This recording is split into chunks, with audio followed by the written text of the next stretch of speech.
대장동 특혜 의혹을 수사하고 있는 검찰, 오늘 천화동인 4호 실소유주 남욱 변호사에 대한 구속영장을 청구할 것으로 예상됩니다. 이미 구속돼 있는 유동규 전 성남도시개발공사 기획본부장의 석방 여부도 오늘 결론 날 예정인데요. 화천대유 대주주 김만배 씨의 구속영장이 기각된 상태이기 때문에 오늘이 검찰 수사의 최대 고비가 될 수 있습니다. 국회에서는 어제 경기도 국감 후폭풍이 이어지고 있는데 잠시 뒤에 관련 내용들 짚어보겠습니다. 네, 대출 문턱이 높아지는 가운데 시중은행의 주택담보대출 이자율도 5%에 육박하고 있습니다. 하늘 높은 줄 모르는 집값 잡고 또 물가 상승도 억제하려면 필요한 조치지만 생계를 위해서 대출이 절실한 분들의 부담도 생각을 해야겠죠. 금융당국이 이르면 이번 주 관련 추가 대책 내놓을 전망인데 가계대출 증가세 억제하면서도 실수요자 지킬 묘책이 있을지 잠시 뒤 경제평론가와 함께 짚어보겠고요. 더 뉴스 오늘의 헤드라인 뉴스부터 정리해드립니다. 민주당 이재명 대선 후보가 출석한 어제 경기도 국정감사를 두고 여야가 엇갈린 평가를 내놨습니다. 민주당은 억지만 가득한 맹탕 국감이었다고 비난했고 국민의힘은 이 후보의 궤변 대행진이었다고 맞받았습니다. 국민의힘 김용판 의원이 이재명 후보의 조폭 연루설을 제기하면서 공개한 돈다발 사진의 진위를 두고 파문이 이어지고 있습니다. 민주당은 아무 관련 없는 엉뚱한 사진이라며 김용판 의원의 윤리위 제소를 예고했습니다. 검찰이 오늘 대장동 의혹의 핵심 인물 중 한 명인 남욱 변호사에 대해서 구속영장을 청구할 것으로 보입니다. 이미 구속된 유동규 전 성남도시개발공사 기획본부장의 석방 여부도 오늘 결론 날 예정입니다. 북한이 오늘 오전 함경남도 심포 일대에서 동해상으로 미상의 탄도미사일을 발사했습니다. 발사 장소가 잠수함 조선소가 있는 심포여서 잠수함 발사 탄도미사일, 즉 SLBM일 가능성이 제기되고 있습니다. 코로나19 신규 환자가 이틀 연속 1,100명 아래로 떨어졌습니다. 백신 접종률이 올라가면서 확산세가 꺾인 모양새지만 방역이 일부 완화된 새 거리두기가 시행되고 있어 안심하기는 이르다는 지적이 나오고 있습니다. 아파트 건설 현장에서 코로나19 확진자가 발생했는데도 시공사 측이 현장 노동자들에게 제대로 알리지 않은 채 공사를 진행한 것으로 드러났습니다. 누적 확진자가 40명을 훌쩍 넘긴 가운데 노동자들은 불안감을 호소하고 있습니다. 네, 민주당 이재명 대선 후보가 출석한 경기도 국정감사 1차전이 어제 마무리됐죠. 관련해서 민주당은 대장동 의혹의 몸통이 국민의힘이라는 게 재확인됐다. 국민의힘은 이 후보의 궤변 대행진이었다. 서로 정반대 평가를 내렸습니다. 이와 함께 국민의힘 김용판 의원이 이재명 후보의 조폭 연루설을 제기하면서 제시한 사진의 진위를 두고 파문도 이어지고 있습니다. 국회 취재기자 연결해 보겠습니다. 송재인 기자. 네, 국회입니다. 네, 예상했던 대로 여야는 이재명 국감에 대해서 엇갈린 평가를 내놨죠. 네, 그렇습니다. 먼저 민주당은 한마디로 국민의힘이 벌인 억지 맹탕 국감이었다고 평가했습니다. 대장동 의혹을 둘러싸고 국민의힘이 정치 공세를 벌였지만 이 후보가 충실히 답해내면서 오히려 이번 의혹의 본질이 드러났다고 주장했는데 윤호중 원내대표의 발언 들어보겠습니다. 하나마나한 질의로 변죽만 울리는 맹탕 국감을 만들었습니다. 대장동 개발 의혹은 국민의힘 게이트다라고 하는 것을 다시 한번 확인한 국정감사였습니다. 반면 국민의힘은 이 후보가 적반하장식 궤변만 늘어놓으며 국민을 우습게 보는 태도로 일관했다고 맹비난했습니다. 권력형 특혜 비리 사건에 대해 책임을 조금이라도 통감하고 그에 대한 해명을 하기는커녕 도리어 국민들을 비웃고 조롱하는 태도였습니다. 네, 이런 가운데 어제 경기도 국정감사에서 김용판 의원이 제시한 사진을 두고 후폭풍이 이어지고 있죠. 네, 국민의힘 김용판 의원은 어제 국감에서 이재명 후보가 조직폭력배에게 20억 원을 받았다는 의혹을 제기하며 증거로 조직원의 자필 진술서와 돈다발 사진을 띄웠습니다. 그런데 이 조직원이 지난 2018년 자신의 SNS에 사채업과 렌터카로 번 돈이라며 해당 사진을 올린 것으로 드러나면서 진위 논란이 불거졌습니다. 조직원 측 변호사는 YTN과의 통화에서 오늘 오전 이 조직폭력배가 수감된 구치소를 직접 찾아 직접 사실관계를 확인하겠다고 밝혔습니다. 다만 이 조직원이 과거 이 후보에게 돈을 건네며 찍어둔 사진을 이후에도 갖고 있었을 순 있겠지만 SNS에 사진을 올린 시점은 이재명 후보가 시장이 아닌 지사 시절이었던 2018년이라면서 당혹스러움을 감추지 못했습니다. 국민의힘은 우선 제보에 힘을 실었지만 민주당은 김용판 의원에 대한 윤리위 제소로 강경 대응에 나섰습니다. 들어보겠습니다. 진술서의 진실성에 대해서는 의심하기 어렵다.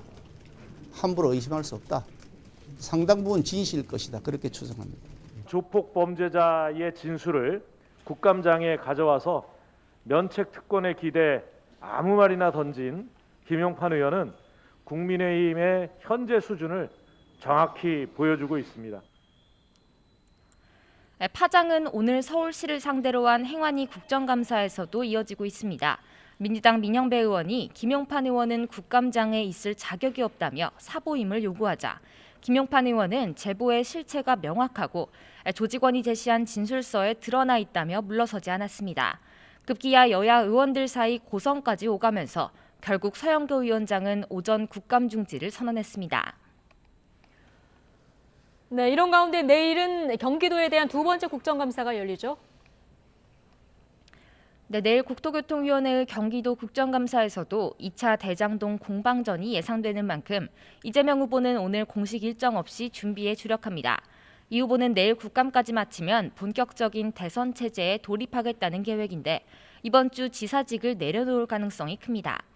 민주당도 대선 준비에 속도를 내 이번 달 말에서 다음 달 초 사이 선대위를 띄울 예정인데 이와 관련해 민주당 관계자는 YTN과의 통화에서 이 후보가 다음 주 이낙연 전 대표를 찾을 수도 있다고 내다봤습니다.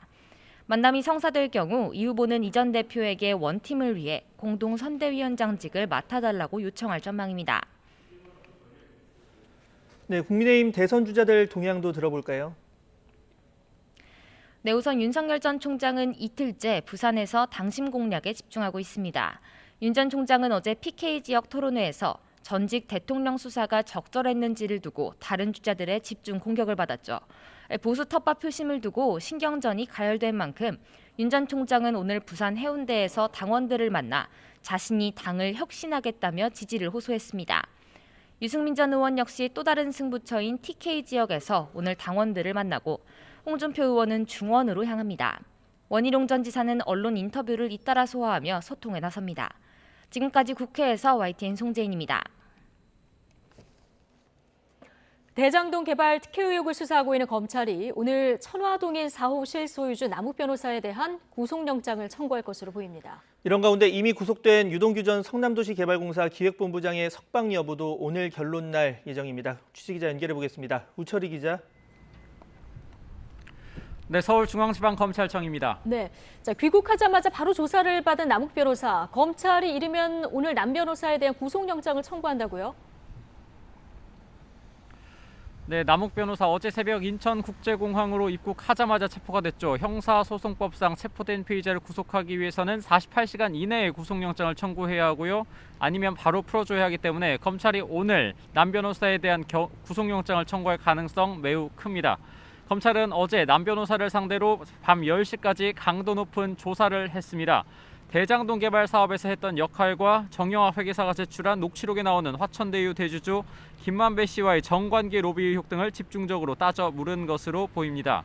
검찰은 오늘도 남 변호사에 대한 조사를 이어가면서 혐의 입증에 주력합니다. 남 변호사의 체포영장에는 뇌물 공여 약속과 특정 경제범죄 가중처벌법상 배임 등의 혐의가 적시된 것으로 알려졌습니다. 김만배 씨 등과 함께 유동규 전 성남도시개발공사 기획본부장에게 개발이익의 25% 또는 700억 원을 주기로 약속하는 대가로 사업자 선정과 초과이익 환수 조항 삭제 등의 특혜를 받아 성남시에 막대한 손해를 끼치는 데 적극 가담했다는 겁니다. 남 변호사는 언론 인터뷰를 통해 2015년 이후 대장동 사업에서 완전히 배제됐고 대장동 토지 수용 때 협조한 것 말고는 맡은 역할이 없다는 취지로 책임을 떠넘겼습니다. 또 천화동인 1호 실소유주로 일컬어지는 이른바 그분과 관련해서는 자신이 알고 있는 한 이재명 경기지사와는 관계가 없다고 주장하기도 했습니다. 검찰의 남 변호사에 대한 구속영장 청구는 대장동 의혹 수사의 큰 변곡점이 될 것으로 보입니다. 이미 김만배 씨에 대해 청구했던 구속영장이 사실상 혐의 입증에 실패하면서 기각됐기 때문에 남 변호사에 대한 영장마저 기각되면 수사 동력이 떨어질 우려가 다분합니다. 검찰은 남 변호사 구속을 통해 신병을 확보한 뒤에 김만배 씨 혐의 입증에도 주력하면서 이후 김 씨에 대한 구속영장도 다시 청구할 방침입니다.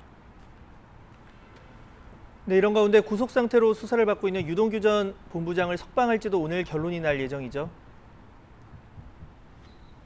네, 유동규 전 본부장이 신청한 구속 적부심이 오늘 열립니다. 바로 잠시 뒤입니다. 오후 2시 10분 서울중앙지방법원에서 열립니다.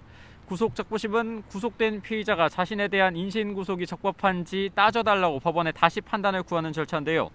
지난 1일에 체포된 이후 구속영장이 발부된 유 전 본부장은 한 차례 기한이 연장됐고요. 내일이면 형사소송법이 정한 20일의 기한이 만료돼서 재판에 넘겨져야 합니다.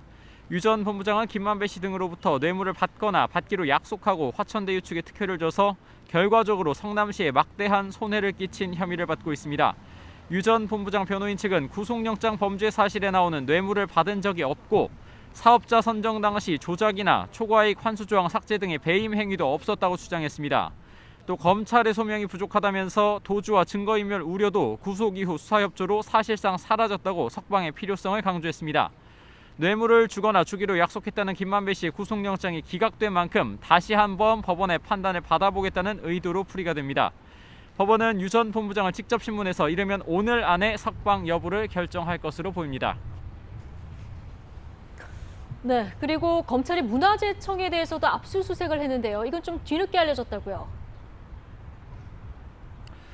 네, 그렇습니다. 서울중앙지검은 지난 15일입니다. 대장동 개발 사업의 인허가권자인 성남시청을 대대적으로 압수수색을 했죠. 그리고 같은 날 유동규 전 본부장의 옛 휴대전화를 보관했던 지인의 주거지도 압수수색했다는 사실까지는 이미 알려졌었습니다. 그런데 같은 날에 문화재청 발굴 제도과 등에 대해서도 압수수색한 것으로 파악이 됐습니다.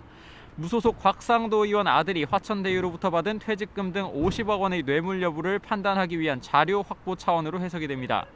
검찰은 압수수색을 통해 문화재 발굴 관련 인허가 내역이 담긴 문서 등을 확보하는 동시에 CCTV로 증거인멸 여부도 조사한 것으로 전해졌습니다. 앞서 곽 의원의 아들은 대장동 개발 사업 부지에서 발견된 문화재로 인한 공사 지연을 해소한 공을 인정받아서 퇴직금 50억 원을 받은 것이라고 주장했습니다. 하지만 검찰은 과거 문화재청 소관 상임위에 속했던 곽 의원이 외압을 행사해서 화천대유 측의 문화재 발굴과 관련한 편의를 봐주는 대가로 아들에게 거액의 퇴직금이 건네진 것으로 의심하고 있습니다. 압수수색으로 확보한 증거 분석을 마치는 대로 곽 의원 부자에 대한 소환 시점을 조율할 것으로 전망됩니다. 이와 함께 검찰은 지난 15일과 어제에 이어 오늘도 수사관을 보내서 성남시청 정보통신과에 대한 추가 압수수색을 벌이고 있습니다. 대장동 개발 사업 인허가 과정에서 직원들이 주고받은 전자메일 확보에 주력하고 있는 것으로 전해진 가운데 오늘도 시장실과 비서실은 압수수색 대상에서 제외됐습니다. 지금까지 서울중앙지방검찰청에서 YTN 우철입니다. 대장동 개발 이익이 1조 8천억 원에 달하는데도 성남시가 환수한 이익은 10%에 불과하다는 주장이 나왔습니다.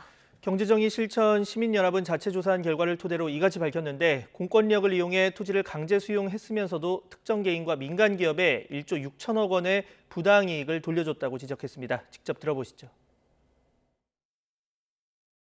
경실련 조사 결과 이번에 강제 수용해서 만든 이 공공 택지를 팔아서 발생한 이익은 7천억 정도가 됩니다.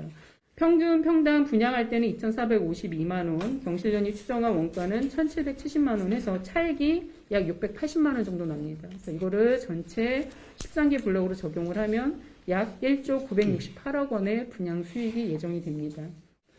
50% 플러스 1위 지분을 보유하고 환수한 이익은 1,830억, 이익 환수율은 10%에 불과한 상황입니다.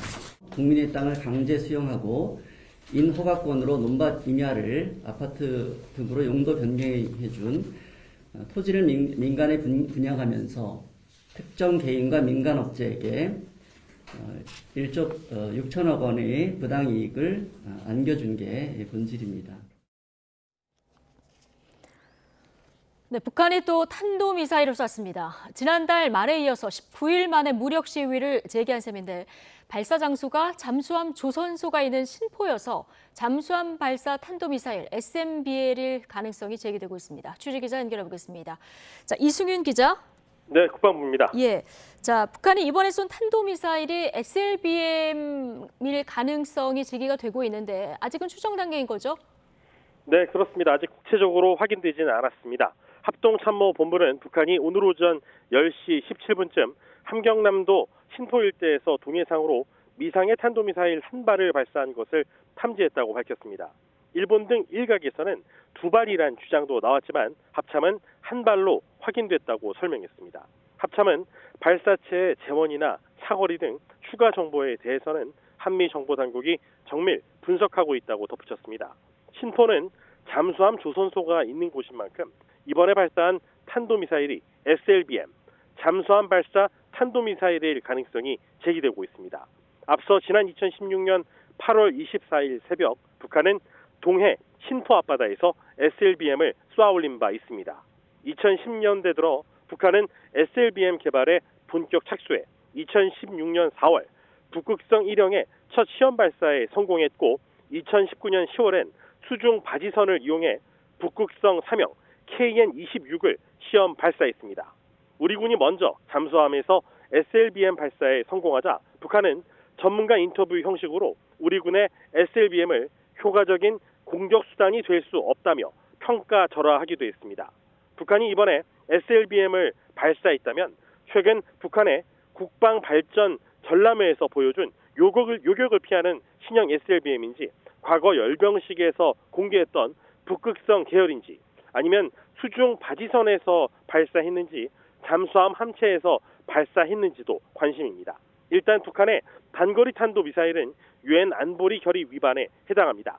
올해 들어 북한의 무력 시위는 이번이 8번째로 지난달 30일 신형 반항공 지대공 미사일을 발사한 지 19일 만입니다. 북한은 지난달 28일 신형 극초음속 미사일을 지난달 15일엔 열차에서 동해상으로 단거리 탄도미사일 2발을 발사했습니다. 3월 25일엔 하강 단계에서 변칙 기동을 하는 신형 이스칸데르급으로 관측되는 단거리 탄도미사일을 함경남도 함주 일대에서 동해로 발사했습니다. 또 지난달 13일엔 장거리 순항미사일을 시험 발사했고 조 바이든 미 대통령 취임 직후인 지난 1월 22일과 3월 21일 순항미사일을 잇따라 발사하기도 했습니다. 우리 군은 현재 한미 간 긴밀한 공조하에 북한의 동향을 면밀히 감시하고 있습니다. 지금까지 국방부에서 YTN 이승윤입니다. 정부는 북한의 탄도미사일 발사와 관련해서 NLCC, 즉 국가안전보장회의 상임위원회 긴급회의를 열었습니다. NLCC 상임위는 오늘 오전 11시 반부터 12시 40분까지 70분 동안 서훈 국가안보실장 주재로 긴급회의를 열고 원인철 합참의장으로부터 북한의 단거리 탄도미사일 발사 관련 보고를 받은 뒤 상황을 평가했습니다. 상임위원들은 북한의 미사일 발사가 한반도 평화 프로세스를 진전시키고자 미국과 중국, 일본, 러시아 등 주요 국가의 협의를 활발히 하는 상황에 이루어진 데 대해서 깊은 유감을 나타냈습니다. 일본 정부는 북한이 탄도미사일 2발을 발사했다고 확인하면서 유엔 안보리 결의 위반이라며 강력히 비난했습니다. 일본 이소자키 내각 관방부 장관은 정례 기자회견에서 북한이 오늘 오전 10시 15분쯤 탄도미사일 2발을 발사했다고 확인하고 낙하 지점과 종류 등에 대해서 분석 중이라고 밝혔습니다. 이어 북한의 행동은 일본과 지역의 평화와 안전을 위협하는 것이라며 탄도미사일 발사는 관련 안보리 결의를 위반하는 것이라고 지적했습니다. 북한 대외 선전 매체가 최근 남측이 종전선언 문제를 계속 거론하고 주변국과 협의를 하는 것에 대해서 대북 적대 정책부터 중단하라고 재차 촉구했습니다. 대외 선전 매체의 통일의 메아리는 오늘 노동당 통일전선부 산하 조국통일연구원 현철 실장 명의에 글에서 남측이 종전선언 문제를 계속 들고 나오고 있다며 이는 일의 우선순위를 고려하지 않은 것이라고 비난했습니다. 정부가 나랏돈으로 노후 주거지 등을 개선해서 구도시에 활력을 불어넣겠다며 야심차게 추진하고 있는 사업이 있습니다. 바로 도시재생 뉴딜 사업인데요. 부지 확보 문제 등으로 대부분 사업이 수년째 난항을 겪고 있는데도 성과에만 집착해 끝내지도 못한 사업을 성공 사례로 홍보하는 등 전시 행정이 심하다는 지적이 나오고 있습니다. 이준엽 기자가 취재했습니다. 서울 제기동 주택가. 교회 기숙사로 쓰던 건물을 허무는 작업이 한창입니다. 도시재생 뉴딜 사업으로 공공도서관 등 복합시설을 짓기로 한 곳입니다. 올해 마무리됐어야 할 사업이지만 아직 철거조차 끝나지 않았습니다. 또 다른 도시재생 뉴딜 사업인 창동 상계 도시재생 사업 역시 사업 기간이 올해까지인데도 첫 삽을 뜨지도 못하거나 8월 들어서야 본공사에 착공했습니다. 촬영기지와 사업이 맞물려 있는 부분에서 공사 기간을 이렇게 늦춰서 진행하겠다는 겁니다. 정부가 국비로 동네 기반 시설 개선 등을 지원해 도시 경쟁력을 회복하자는 취지의 도시재생 뉴딜 사업. 지난 7년 동안 벌인 사업이 361건, 투입한 국비만 1조 8,800억에 달합니다. 그런데 지난해 끝내기로 한 사업 45건 중 제때 끝난 건 고작 8건. 기간 내 완료율이 17.8%에 불과합니다. 부진매입 지원 이 문제가 가장 크고요. 저희가 사업이 이렇게 늘어지면서 물가 상승이 되고 그러니까 토지 매입비가 올라간다거나 매년 사업 기간 안에 마무리하지도 못하는데 주무부처인 국토부는 지난해 홍보집을 발간했습니다. 김현미 당시 장관이 성공 사례라며 극찬한 사업 30개 가운데 8개는 끝나지도 않은 사업이 버젓이 실려 있습니다. 끝나지도 않는 사업을 성공 사례로 홍보하는 것은 전형적인 전시행정입니다. 홍보에 치중하기보다는 사업들이 지연되지 않도록 최선의 노력이 필요할 때입니다. 7년째 진행 중인데도 사업 비결이 쌓이기는커녕 지연 사례만 속출하면서 예산 낭비가 우려되는 상황. 국토부는 사업 공모 단계부터 80% 이상 토지를 확보하도록 강제하는 등 지연율을 낮추기 위해 노력하겠다고 밝혔지만 엄청난 혈세를 쏟아붓고 성과 부풀리기에만 집착한 전시 행정에 대해선 비난을 피하기 힘들 것으로 보입니다. YTN 이준엽입니다.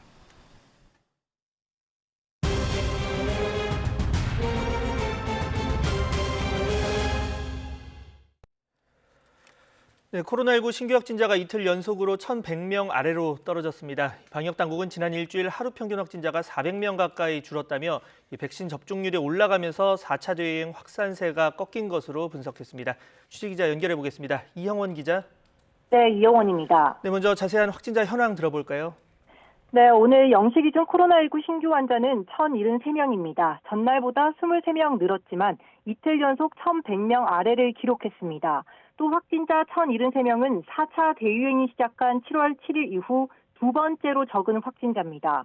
방역당국은 백신 접종률이 높아지면서 유행 규모도 점진적 감소세를 나타낸다고 진단했습니다. 실제로 지난 일주일 하루 평균 국내 환자는 1,562명으로 직전 주보다 400명 가까이 줄었습니다. 수도권이 17.8% 줄었고 비수도권은 28.1% 준 것으로 분석됐습니다. 정부는 이에 따라 백신 접종률 추이를 보면서 일상 회복 시점을 결정하겠다고 밝혔습니다. 감염 경로를 보면 국내 발생이 1,048명이고 해외 유입 사례가 25명입니다. 지역별로 보면 수도권에서만 777명의 신규 환자가 나왔습니다.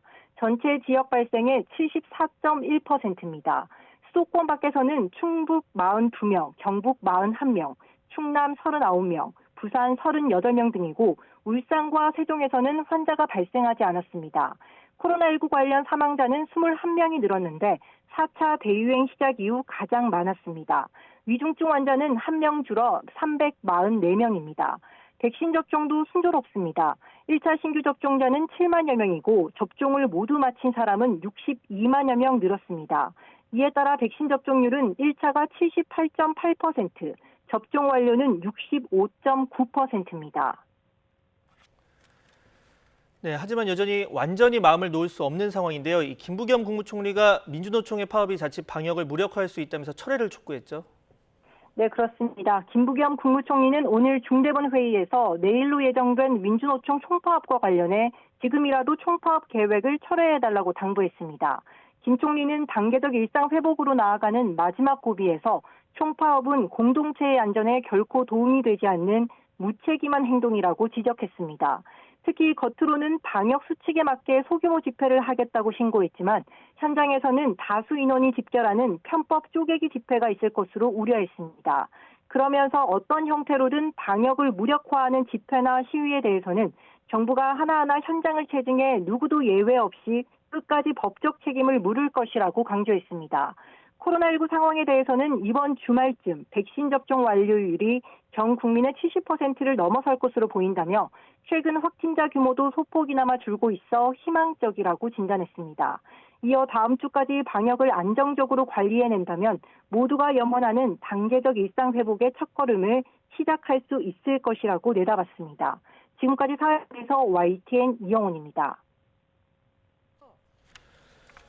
이런 가운데 민주노총은 내일 총파업 대회를 보장하고 양경수 위원장을 석방해달라고 촉구했습니다. 민주노총은 총파업을 하루 앞둔 오늘 서울중앙지방법원 앞에서 기자회견을 열고 코로나19 백신 접종률이 정부 목표에 가까워지면서 위드 코로나가 논의되고 있지만 헌법에 명시된 집회, 시위의 자유는 보장되지 않는다고 비판했습니다. 특히 청와대와 국무총리, 또 고용노동부 장관과 더불어민주당 대표에게 여러 차례 대화를 요구했지만 거부당했다며 정부가 총파업을 자제하고 대화로 해결하자는 말장난과 여론몰이만 하고 있다고 강조했습니다. 네, 비수도권 코로나19 상황 좀 더 자세하게 짚어보겠습니다. 이틀 연속으로 200명대 확진자가 나왔는데요. 특히 울산과 세종에서는 한 명의 확진자도 나오지 않았습니다. 취재기자 연결해보죠. 김종호 기자. 네, 전국구입니다. 네, 자세한 지역별 상황 보겠습니다. 자, 어느 지역에서 가장 많은 확진자가 나왔습니까? 네, 42명이 추가된 충북이 비수도권 가운데 어제 코로나19 환자가 가장 많이 확인된 곳입니다. 학원과 학교 관련 감염자가 많았습니다. 최근 환자가 증가하면서 충북 지역 일부 지자체는 어제부터 사회적 거리 두기 4단계에 들어갔는데요. 청주시와 진천군, 음성군입니다. 충남에서는 39명이 나왔습니다. 당진시 중학교 한 곳에서만 집단 15명이 어제 확진 판정을 받았습니다. 경북에서는 41명이 확진 판정을 받았습니다. 영주시에서만 20명이 추가됐는데 18명이 중학교 한 곳에서 나왔습니다. 지난 17일에 학생 한 명이 확진 판정을 받아 전수검사를 진행한 결과 어제 교사 1명과 학생 17명이 추가 확진 판정을 받았습니다. 부산에서는 38명이 추가 확진 판정을 받았는데 부산 진구 감성주점 집단 감염 관련 환자가 3명 늘어 누적 33명이 됐습니다. 어제 비수도권에서 확인된 코로나19 환자는 256명으로 전체 국내 발생 사례의 24.4%를 차지했습니다. 그제 236명보다 조금 늘었지만 이틀 연속 200명대를 유지했습니다. 앞서 말씀드린 충북과 충남, 경북과 부산에서는 40명씩 환자가 나왔지만 광주와 강원, 제주에서는 한 자릿수 환자가 나왔고 울산과 세종에서는 추가 환자가 없었습니다. 지금까지 전국구에서 YTN 김종호입니다. 네, 들으신 것처럼 4차 대유행의 규모는 점차 줄어가는 추세지만 일상 곳곳에서의 감염은 끊이지 않고 있습니다. 최근 전통시장에서 집단 감염이 잇따르자 영등포구에선 시장 밀집 지역에 찾아가는 선별진료소를 설치했는데요. 현장 나가 있는 취재기자 연결해 보겠습니다. 엄윤주 기자. 네, 서울 영등포구 중마루 공원에 나와 있습니다. 네, 공원 안에 찾아가는 선별진료소가 설치됐습니다. 지금 상황 어떻습니까? 네, 점심시간이 낮 1시에서 2시까지다 보니 잠시 운영이 중단됐습니다. 오전 기준으로 이곳에서 검사를 받은 사람은 모두 120여 명으로 집계됐는데요. 최근 서울 내 도심 전통시장에서 집단 감염이 잇따라 발생하면서 영등포구가 이곳 중마루 공원에 찾아가는 선별진료소를 설치했습니다. 시장 내 집단 감염에 선제 대응하기 위해서입니다. 특히 이 공원 주변에는 영등포 전통시장을 비롯해 도보 10분 이내에 시장 7곳이 분포합니다. 아무래도 생업으로 진단검사 받기 어려운 상인들이 많다 보니 찾기 편한 곳에 선별진료소를 설치해 검사 참여율을 높이겠다는 겁니다. 검사 대상은 인근 시장 종사자 870여 명인데 상인뿐 아니라 방문객 등 누구나 검사를 받을 수 있습니다. 앞서 서울 내 주요 시장에선 이미 한 차례씩 집단 감염이 터져 나왔습니다. 오늘 기준 서울 동대문 종합시장에선 지자체 집계 결과 84명이 양성 판정을 받았고 마포 농수산물시장에서도 지난달 25일 시장 종사자가 최초 확진된 뒤 사우나와 상가까지 감염이 번져 확진자가 102명으로 늘어났습니다. 이렇게 그간 발생한 시장발 집단 감염은 도매나 하역 업무 종사자가 시장 내 밀집된 여러 업소를 방문하면서 규모를 불리는 패턴을 반복해서 보여왔는데요. 여기에 단기 일용직 노동자가 많아서 명단 관리도 어려워 한 번 집단 감염이 발생하면 역학조사에 난항을 겪을 수밖에 없습니다. 이런 이유에서 영등포구는 집단 감염으로 번지기 전 시장 내 숨어있는 감염원을 미리 찾겠다는 건데요. 이곳 주변에서 일하시는 종사자들 가운데 아직 검사를 받지 못하신 사람이 있다면 중마루 공원으로 잠시 시간 내서 검사 받으러 오시면 좋을 것 같습니다. 네, 이런 가운데 수도권 내 다른 집단 감염 사례도 끊이지 않고 있죠. 네, 어제부터 사적 모임 인원 8명으로 완화되는 등 다음 달 예정된 단계적 일상회복으로의 전환 준비에는 차근차근 진행 중인 모양새입니다. 하지만 수도권 곳곳에서 집단 감염은 여전히 속출하고 있어서 아직 안심하기에는 이른 상황인데요. 지난 9일 첫 확진자가 나온 강북구 병원에서는 추가 확진이 이어지고 있습니다. 3명이 추가돼 누적 34명이 확진됐습니다. 특히 이곳은 접종 완료 뒤 감염이 되는 돌파 감염 사례도 일부 확인됐습니다. 경기도 과천에 있는 오피스텔 건설 현장에서도 집단 감염이 발생했습니다. 정부 지침에 따라 전수 조사를 했는데 배관 공정 업무를 맡은 하청업체에서 외국인 노동자들을 중심으로 확진자가 지금까지 42명 나왔습니다. 역학조사에서 이들은 숙소에서 함께 머무르고 차량도 같이 타면서 감염이 번진 것으로 추정됩니다. 이렇게 우리 일상생활 공간에서 확진자는 계속 나오고 있어 방역당국도 자칫 새 거리두기 시행으로 긴장감이 풀어지진 않을까 걱정이 큽니다. 모두가 되찾고 싶은 일상회복을 위해 방역수칙 준수와 개인 위생관리에 더욱 신경 써주시길 바랍니다. 지금까지 서울 영등포구 중마루공원에서 YTN 어민수입니다. 오늘부터 백신 접종을 마친 사람은 프로야구와 축구 등의 스포츠를 집이 아닌 현장에서 볼 수 있게 됩니다. 네, 무관중으로 진행됐던 경기장에 모처럼 활기가 돌 전망인데요. 취재기자 연결해 보겠습니다. 이지은 기자. 네, 스포츠부입니다. 네, 자, 이른바 야구장 백신 패스가 오늘부터 적용된다고요? 네, 그렇습니다. 백신 접종을 마친 사람은 오늘부터 프로야구 경기를 직접 관람할 수 있습니다. 앞서 정부는 이번 주부터 거리두기 4단계 지역에서 실외 스포츠는 최대 수용 규모의 30%, 실내 경기는 20%까지 입장을 허용하기로 했는데요. 이에 따라 지침 적용 뒤 프로야구가 처음 열리는 오늘부터 야구장이 관중들의 열기로 달아오르게 됐습니다. 오늘 오후 6시 반 키움 히어로즈와 LG 트윈스 경기가 열리는 서울 잠실구장은 정원 2만 5천 명의 30%인 7,500명까지 들어가게 됩니다. 프로야구와 프로축구는 거리두기 4단계로 격상된 지난 7월 12일부터 수도권에서 무관중으로 경기를 진행해 왔습니다. 수도권 구단들은 6월 중순부터 한 달 동안 30% 입장을 허용했던 만큼 현장에서 별다른 문제는 없을 것으로 보고 있습니다. 백신 2차 접종을 마친 뒤 14일이 지난 관중들은 경기장 입구에서 QR코드 인증을 통해 접종 완료 사실을 확인하고 입장하면 됩니다. 네, 말씀하신 야구, 축구뿐 아니라 이 실내 종목인 프로배구와 프로농구도 경기장에 입장이 허용되는 거죠? 네, 프로배구와 농구도 모처럼 활기를 찾게 됐습니다.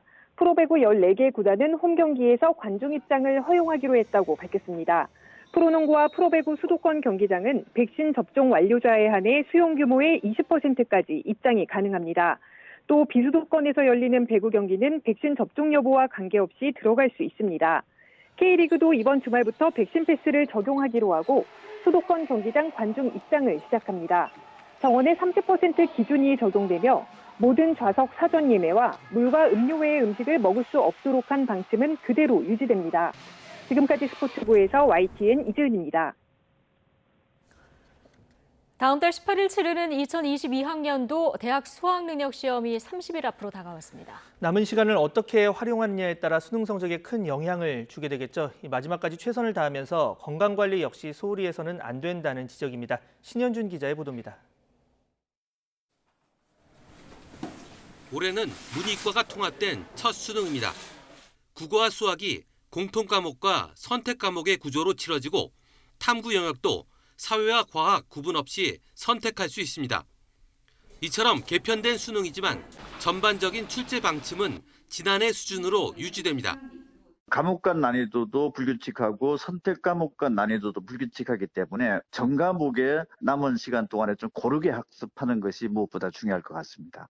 지금부터는 새로운 내용을 공부하기보다는 공부했던 내용 중에서 어려웠던 부분을 집중 공략하는 게 좋습니다.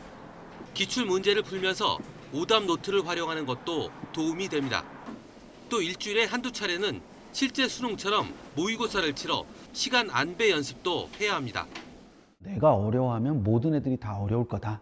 그런 이미지 트레이닝을 자꾸 해두면서 스스로를 강화시키는 그런 것도 굉장히 중요한 방법 중에 하나라는 생각이 듭니다.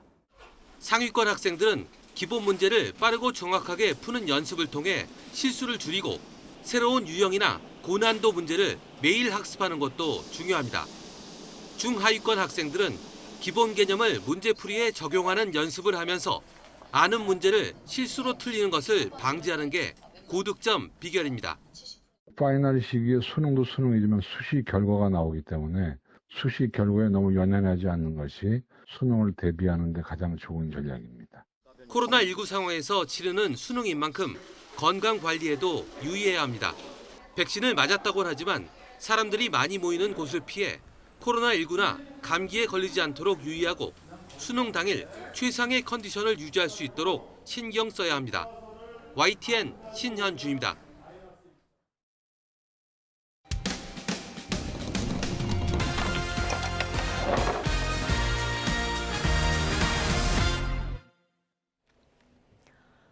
거대 건설사가 시공 중인 아파트 건설 현장에서 코로나19 확진자가 발생했는데도 현장 노동자들에게 제대로 알리지 않은 채 공사를 계속 진행했다는 제보가 들어왔습니다. 집단 감염 파악이 늦어지면서 누적 확진자가 40명을 훌쩍 넘었지만 시공사 측은 문제가 없다는 말만 되풀이하고 있습니다. 정현우 기자의 보도입니다. 서울 용두동에 있는 아파트 건설 현장. 지난 보름 동안 누적 확진자가 40명 넘게 쏟아졌지만 정작 현장 노동자들은 확진자가 계속 나오고 있다는 사실조차 모르고 있었다고 폭로했습니다. 시공사 측이 숨겼다는 겁니다. 당장 지난주 금요일에도 노동자 가운데 확진자가 2명이 나왔는데 현장 폐쇄 없이 공사가 계속되는 모습입니다. 어저께는 뭐 확진자 안 나오고 보죠 그러면. 최초 확진자가 발생했을 때도 시공사는 관련 사실을 제대로 알리지 않았습니다.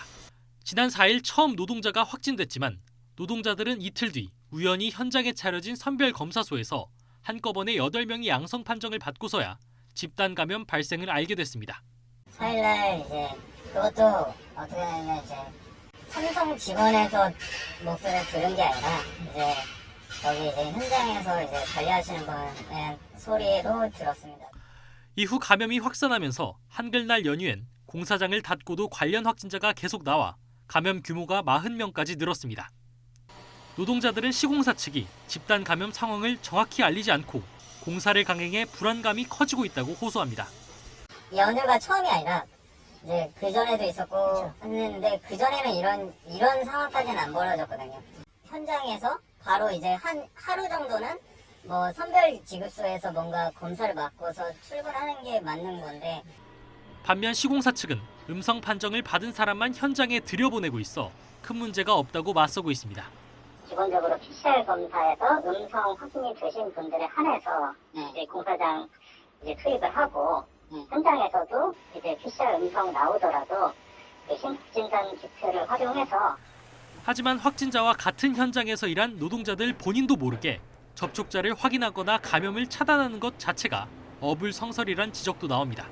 현장 와서는 내가 담배도 피고 얘기도 하면서 왔다 갔다 하는데 그런 거에 대해서 통제가 안 되고 있고, 특히나 지금 외국인들 삶이라든지 이런 것들을 가져다 주고도 자재 같은 거 나른 사람들 같은 경우에도 관리가 되고 있는지 사실 좀 의심스러운 게 많이 있어요. 앞서 지난 8일 경기도 화성의 다른 건설 현장에선 첫 확진자가 나온 당일 공사장을 폐쇄해 현장에서의 집단 감염을 최대한 억제하기도 했습니다. 폐쇄된 공간에서 확진자가 발생했을 경우 이게 빠르게 검사를 받아야 추가 확진을 방지할 수 있기 때문에 그래서 일단 현장 폐쇄를 신속하게 결정하고. 시공사 측은 확진 발생 다음 날 보건소엔 곧바로 관련 사실을 알렸다고 밝혔지만 방역당국의 설명은 달랐습니다. 주말에 저희가 통화를 해서 확진자가 있었냐 며칠에도 있었다고 얘기를 하더라고요. 그래서 그런 얘기는 그때 이제 들었고 확진이 나와서 검사하는 줄 몰랐어요. 보건소 측은 해당 공사 현장의 감염 확산 추이를 보면서 방역 조치를 위반한 사항이 있는지 점검에 나서기로 했습니다. YTN 정현우입니다.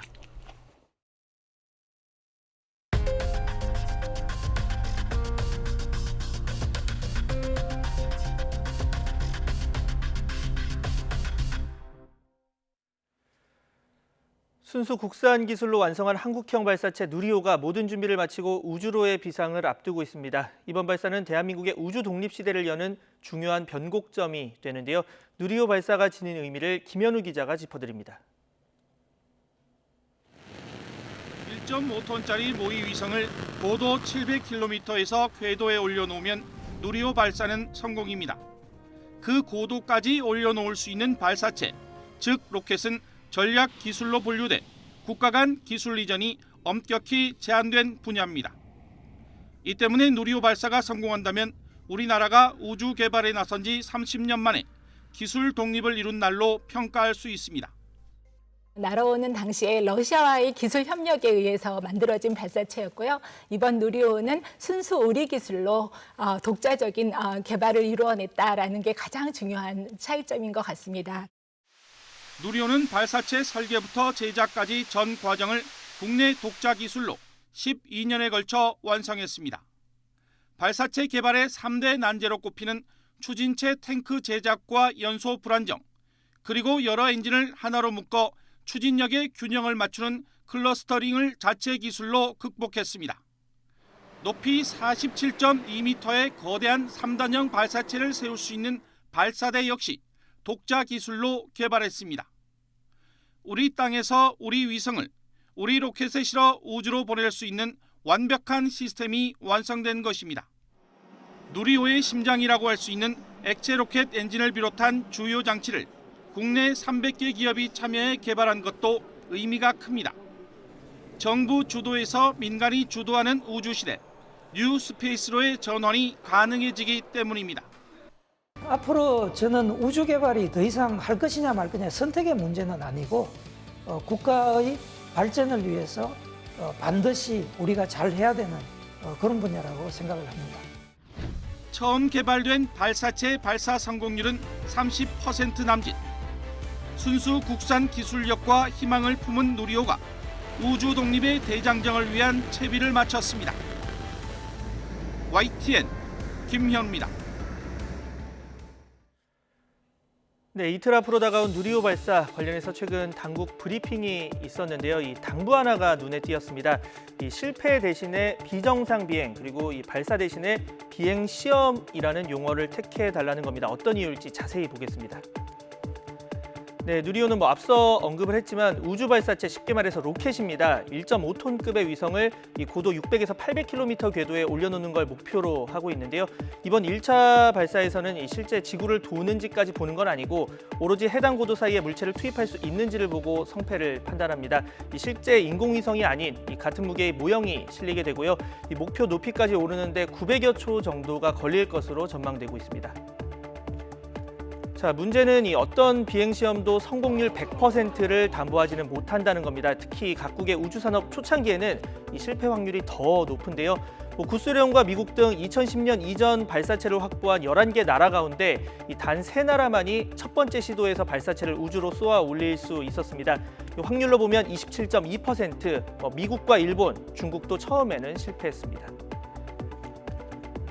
네, 인류 역사상 관련 기술이 가장 진화했다는 2010년대에 들어서도 2010년부터 작년까지 모두 1000번의 시도에서 55번은 원하던 결과를 얻지 못했습니다. 네, 과거 나로 역시 3번의 시도가 필요했습니다. 1차에서는 페어링이 제대로 분리되지 않으면서 또 2차에서는 1단 비행 중에 이 통신이 끊겼고 이후에 추락했습니다.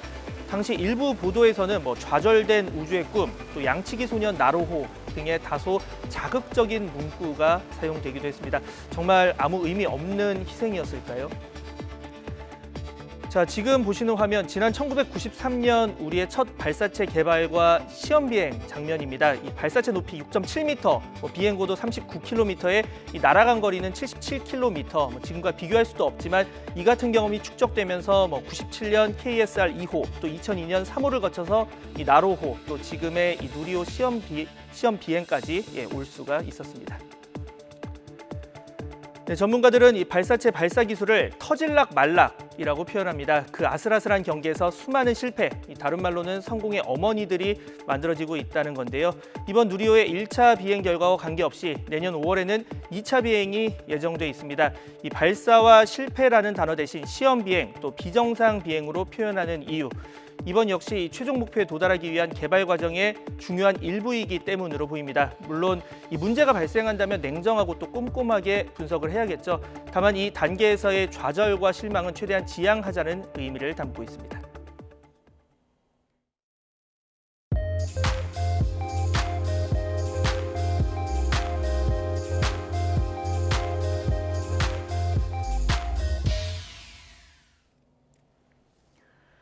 가계대출 급증이 우리 경제 뇌관으로 떠오르고 있는데요. 가계대출 급증 원인으로 집값, 특히 전셋값 폭등을 빼놓을 수 없습니다.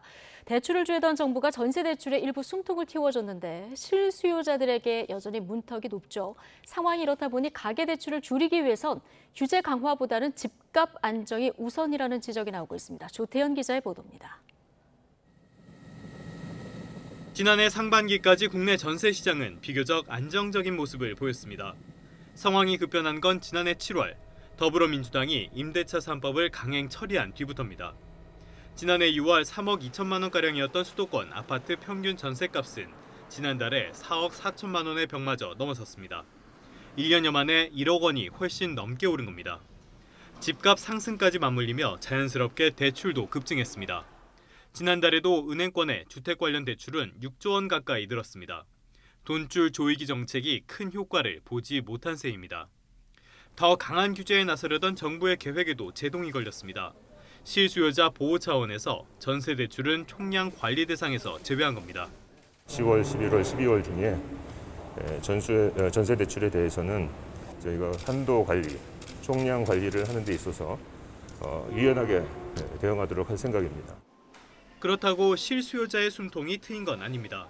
전반적인 전세대출 관리 수위를 높인 데다 신용대출이나 주택담보대출에 대한 규제는 여전하기 때문입니다.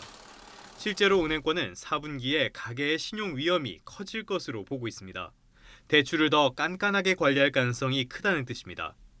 조만간 추가 관리 방안을 내놓으면 만만치 않은 부작용이 불거질 수 있다는 전망도 나옵니다.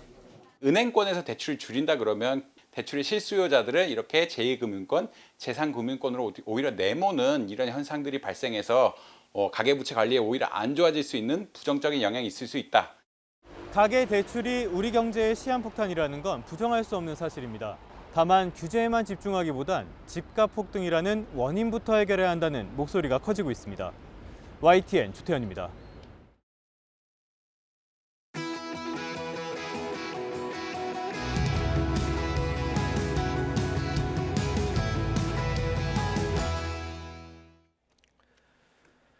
네, 최근 주요 시중은행의 대출 금리가 상승하면서 5%대에 가까워졌습니다. 다음 달 기준금리 인상이 유력한 가운데 대출자들의 부담도 더 커질 것으로 전망되는데요.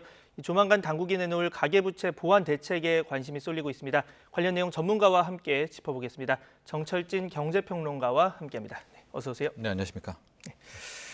자, 일단 금융당국이 지금 가계대출 조익에 들어갔는데 네. 여전히 좀 가계대출 규모는 크게 줄어들 기미를 보이지 않고 있습니다. 현재 지금 상황이 일단 어떻습니까? 그렇습니다. 이제 1,800조 원이 넘은 그런 1,800조, 상황인데요. 예. 우리가 어떤 경우에 빚이 많다 혹은 빚이 위험하다라고 했을 때 여러 가지 기준이 필요하겠죠. 네. 가령 뭐 만수르 왕자가 100억 대출 받았다. 우리가 이걸 뭐 심각하다라든가 위험하다고 얘기하지는 아주 일부분에 불과하죠. 예, 하니까 현재 가계부채 비교하는 경우가 GDP인데요. 우리 GDP가 한 1,800조 되니까 이미 100%대에 육박했다라고 볼 수가 있겠고 더 중요한 것은 증가 속도입니다.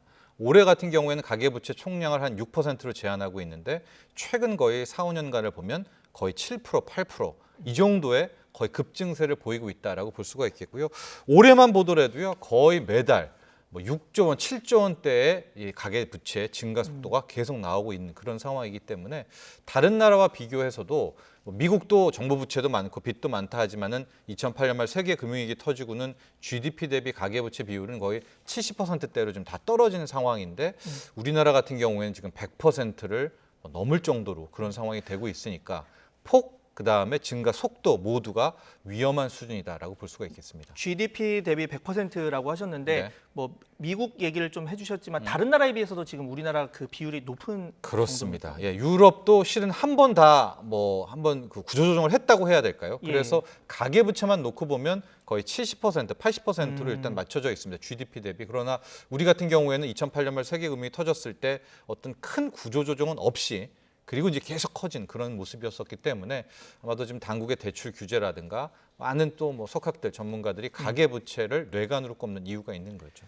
이렇게 그렇다 보니까 이제 금리를 올리는 추세인데 네. 당장 뭐 예를 들어서 생계를 위해서 뭐 영세 상인이라던가 이런 분들 대출이 급한 분들 또 뭐 전세자금 연장해야 되는 분들 이런 기존 대출자들 입장에서는 그러니까 네. 투자를 위해서가 아니라 생계를 위해서 하시는 분들은 좀 부담이 클 것 같거든요. 이런 부분은 어떻습니까? 그렇습니다.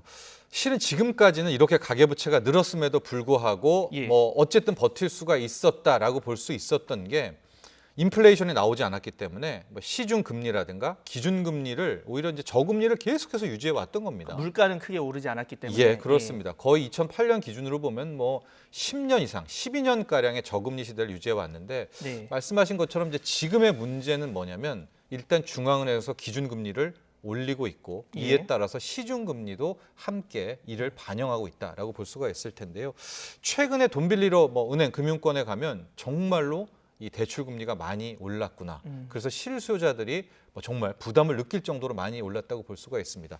일단은 이제 크게 두 가지로 볼 수가 있겠어요. 뭐 가장 안전하다고 볼 수 있는 게 이제 주택담보대출, 집을 담보로 대출해 주니까 뭐 은행권, 금융권에서는 뭐 가장 뭐 저금리의 수준의 아이콘이라고 볼 수 있지 않겠습니까? 네. 이 역시도 고정금리로 빌릴 경우에는 이제 앞으로 금리가 더 오른다고 하면은 고정금리로 빌리려고 할 테니까 프리미엄이 좀 붙거든요. 예. 이럴 경우에는 거의 4%대 후반, 5%에 육박을 하고 있고, 그럼 이제 이런 것 때문에 아 나는 이제 변동금리로 대출 받을 거야 하는 분들은 뭐 실은 이제 조금 이따 뒤에 얘기하겠지만 앞으로 만에 하나 뭐 기준금리, 시중금리가 더 올라가게 될 경우에는 대출이자 부담이 더 커질 수밖에 없는. 그래서 이제는 아마 조금 조심스럽지만 12년에 걸친 저금리의 시대는 끝나지 않았는가. 그러면 본격 금리 상승의 시대를 만나게 되겠고요. 물론 기준금리를 올린다고 해서 뭐 시중금리가 똑같이 오른다든가 뭐 그런 건 아니고 메커니즘이 다르게 있지만은 네. 어쨌든 이제 연동이 되거든요. 이런 상황에서 보면 이제는 다가올 금리 상승, 금리 인상의 충격 이것이 엄청나게 많은 가계부채의 뇌관을 건드릴 이럴 가능성은 늘 대비해야 될 것 같습니다. 지금 뭐 다음 달 금리가 올라갈 거다 이런 전망이 뭐 지배적인데 네. 올린다면 어느 정도나 올리게 될까요? 이번에도 뭐 0.25%. 그렇죠. 예, 0.25% 포인트를 뭐 11월에는 저희는 거의 확실시 된다고 보는데 이번에 그러니까 이 10월 우리 이제 금융통화위원회에서 이주열 총재 이야기를 좀 들어보면 예. 11월에 올리는 것으로 끝나지 않을 수가 있겠다. 그렇다면 내년 초 대선 전에 한 차례 더 올릴 수도 있지 않겠느냐. 그렇게 되면 내년 초만 해도 기준금리가 현 0.75에서 0.25 한번 11월에 올리고 또 0.25면 이제 연 1.25%로 올라가게 되고요. 아마도 이제 시중금리는 이걸 바라보고 있다가 아 이제는 완연하게 이제 금리 상승 추세로 접어들었다라고 하면 더 빨리 반영해서 오를 가능성이 있습니다. 그렇기 때문에 지금으로서는 이제 본격적인 이제 금리 상승의 시대에 돌입했다 이렇게 볼 수 있겠습니다. 어떻게 보면 금리 상승의 이제 초입이다라고 볼 수가 있겠는데, 자 금리에 올리려는 게 이제 물가 상승도 맞고 또 자산버블 시중에 네. 워낙 돈이 많이 풀리다 보니까 올랐던 뭐 집값이라든가 이런 걸 좀 잡겠다는 의미가 있는데, 자 금융당국이 일단 이런 얘기를 했습니다. 그러니까 실수요자와는 좀 구분을 해야 되다 보니까 보호 방안 포괄적으로 담겠다고 했는데 어떤 방안이 나올 수가 있을까요? 그렇습니다. 금융당국은 이제 가계 대출, 특히 가계 부채를 거의 첫 번째로 이제 억제, 규제하겠다라는 것을 특히 신임 고승범 금융위원장은 이제 앞에 아젠다로 내걸었습니다. 그래서 이제 뭐 말씀 많이 드렸었지만은 연간 6%가 넘는 가계대출 대출 증가가 됐던 것들은 아예 다 대출을 막아라. 그래서 일부 은행은 주택담보대출도 못했고요. 또 전세담보대출까지도 이제 다 막겠다라고 했는데 일단은 곧 실제적인 이제 가계부채 대출이 대책이 나올 때 전세대출은 허용하는 쪽으로 일단 가닥이 잡혔습니다. 일부 또 집탄 대출도 일단 나가지 않을까라고 보여지고는 있는데 다만 이것이 소위 말하는 정부의 가계부채 규제가 방향이 달라졌다라고 보지는 않거든요. 연말까지는 어쨌든 전세 대출을 이제 풀어주지만 그 이후 내년도부터는 또 어떤 방향으로 바뀔지 모르게 되는 거고요. 앞으로 계속해서 이 가계부채를 억제는 가계대출을 억제는 이런 방향성은 유지되지 않을까 이렇게 보고 있습니다. 네. 자 집값 상황도 좀 보겠습니다. 일단 지금 기울기 자체는 좀 완만해졌다. 그러니까 오르긴 오르지만 증가 폭은 좀 둔화됐다는 뭐 분석이 나오고 있고 또 이게 아예 지금 살려는 사람이 없어서 그렇지 여전히 오름세다 뭐 다양한 지금 해석이 나오고 있습니다. 지금 집값 어떻게 봐야 됩니까? 가장 큰 키워드는 거래 절벽. 좀 더 심하게 말하면 거래 폭감이라고 볼 수가 있습니다. 뭐 작년 대비 거래만 보면 거래량은 3분의 1 토막, 4분의 1 토막이 나와 있습니다. 그러니까 그만큼 거래가 안 되기 때문에 이 정도 거래량이 없는 가격을 신뢰할 수 있나라는 이제 의문도 제기되지만 현 상황만 일단 보면 우리가 이제 하락은 하락이고요. 증가율의 이 증가 폭이 줄어드는 이제 그런 두 가지로 나눠볼 수가 있을 텐데 아직까지 아파트 가격이 하락으로 돌아서지는 않았습니다. 다만 지금 보시면 알겠지만 매매 가격도 그렇고 전세가율도 그렇고 소위 말하는 증가 폭은 전세가는 아직은 아닙니다. 네. 매매가 같은 경우에 증가 폭은 좀 더 줄어들고 있는 그런 모습들을 보여지고 있고요. 또 하나가 이제 가격이 어떻게 결정되냐. 뭐 시세가 있다면 어떤 거래는 시세보다 더 높은 가격에 되겠죠. 또 어떤 거래는 시세보다 낮은 가격에 책정이 되겠죠. 가격이 오른다는 것은 더 높은 가격으로 된 비중이 많기 때문에 평균 내에서 올랐을 텐데 네. 추세를 좀 보면은요. 오히려 시세보다 더 떨어진 낮은 가격에서 거래가 체결된 이 비중이 추세적으로 올라오고 있습니다. 그래서 뭐 이번 주는 아니지만 이런 추세라면 뭐 10월 말 빠르면 11월 초에는 이제 하락 거래가 더 많아지면서 소위 말하는 이제 거래가 시세가 꺾이는 마이너스 상승률도 나올 수도 있지 않을까라고 보고 있고 거기에 일조하는 것은 역시 이제 가계부채 대책, 가계대출 대책과 한국은행이 계속하고 있는 이제 뭐 금리 상승 뭐 이런 것들이 복합적으로 작용했다 볼 수 있습니다. 네, 뭐 거래 절벽 얘기도 해주셨지만 지금 부동산원에서 나오는 매수 심리도 5주 연속 하락을 했고 단도직입적으로 여쭤보자면 좀 이 집값의 어떤 산 꼭대기에 거의 이제 다다랐다 뭐 이렇게 전망을 할 수 있을까요? 그렇죠. 근데 뭐 그런 전망을 신이 아닌 이상 현재 뭐 할 수는 없겠고요. 아직도 많은 긍정론자들은 뭐 그건 인정한다. 그러나 공급이 워낙 부족하기 때문에 현재에서 뭐 무너진다라든가 뭐 집값이 꼭지를 찍었다라는 거는 볼 수 없다라는 또 그런 긍정론자들의 시선도 있습니다. 다만 이제 중요한 것은 어쨌든 이제 금리가 오르게 되면 그동안에 집값을 올렸던 것은 공급 부족도 있지만 유동성에 뭐 진짜 천문학적인 압도적인 유동성 아닙니까? 그러니까 시중에 돈이 많이 돌고 투자할 때가 부동산 없으니까. 괜찮겠다 네. 생각을 해서 거기에 뭐 빚을 내서 집을 산다거나 뭐 이런. 그렇습니다. 그런 이제 유동성의 조이기의 시작이 이제 되고 있다라는 점, 그리고 금리가 오르고 있다라는 점, 또 수요 공급을 봤을 때 우리가 그런 말 많이 하죠. 살 사람은 다 사지 않았느냐. 어떤 이제 수요의 부족들 이런 것들이 겹쳐지게 되면 어느 정도 큰 틀에서의 뭐 고점 확인은 된 것이 아니냐라는 의견들이 많이 나오고는 있는데요. 앞으로 중요한 것은 좀 이게 금융과 부동산이 좀 복합적으로 연결돼 있기는 한데 이제 11월 첫째 주에 있는 미국의 FOMC 과연 이제 테이퍼링에 대한 정책을 어떻게 할지를 좀 지켜보는 것이 1차적인 관문이 될 것 같습니다. 네, 뭐 아까 집값 안정을 위해서는 공급도 중요하다 얘기해 주셨으니까 뭐 오는 25일부터 시작되는 뭐 3기 신도시 뭐 신규 택지 사전 청약도 좀 지켜보도록 하겠고요. 네.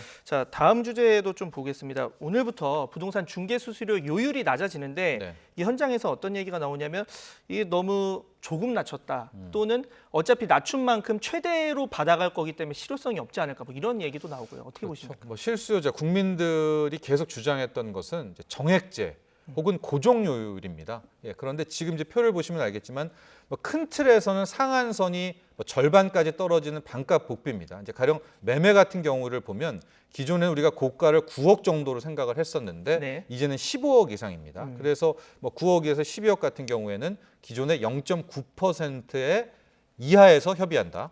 근데 이것이 이제 뭐 9억에서 12억 같은 경우 0.5% 이하에서 협의한다는데 이제 수요자들, 소비자들의 반발은 뭐냐면 지금도 가령 뭐 10억, 11억을 거래했을 때 0.9를 다 뭐 안 낸다.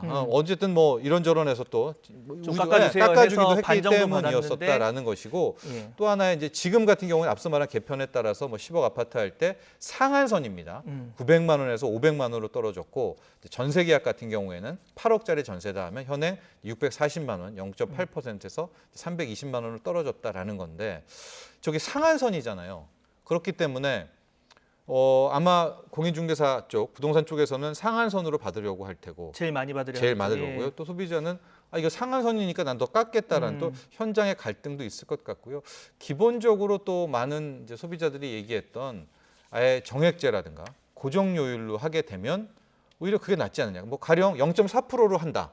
그러면 뭐 중개 서비스가 떨어진다라고 하는데 그렇지가 않죠. 왜냐하면 0.4 똑같은 0.4일 때 더 잘해주는 부동산 쪽으로 갈 것 아니겠습니까? 네. 그런 것들은 왜 받아들이지 않았나? 그러니까 솔직히 말하면 공인중개사 쪽도 엄청난 반발입니다. 지금 공인중개사 또 막상 실수요자들도 만족하지 못하는 그런 안이 된 것 같습니다. 마지막 20초만 짧게 여쭤볼게요. 비트코인 관련해서 최근 가격 상승세가 아주 두드러지는 상황인데 앞으로 전망, 지금이 고점이다 아니다 어떻게 보십니까? 저는 이제 오늘 첫 거래 비트코인 ETF가 거래가 되는데요. 이게 선물 거래입니다. 예. 그래서 상승도 반영할 수 있지만 상품에 따라서 이제 인버스 ETF, 비트코인 ETF 나올 수가 있을 것 같거든요. 큰 틀에서는 뭐 공식적으로 상장이 됐기 때문에 수급 부분에서는 좋을 수는 있겠지만 저는 아직까지는 조금 좀 부정적으로 바라보는 입장이기 때문에 향후 추이 지켜보시죠. 네. 네, 알겠습니다. 자, 오늘 말씀은 여기까지 듣겠고요. 정철진 경제평론가와 함께했습니다. 네, 수고하셨습니다.